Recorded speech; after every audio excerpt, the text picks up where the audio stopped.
O jei vienas žodis galėtų sumažinti įtampą. Neįvardintos emocijos mus valdo, o kai jas tiksliai pavadiname, pradedame valdyti mes. Neuromoksliniai tyrimai rodo, kad emocijų įvardymas sumažina migdolinio kūno, angliškai vadinamo amigdalos aktyvumą, ir suaktyvina mūsų smegenų žievę, mąstančią. Todėl emocinė reakcija susilpnėja. Be to, pats įvardinimo veiksmas mažina įtampą.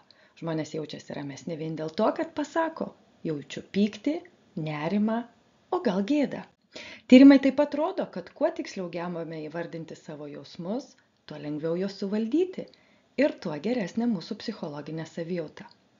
Paprasčiau tariant, vietoje man blogai, geriau būtų pasakyti, jaučiu nerimą. Tai jau yra pirmas žingsnis į ramybę.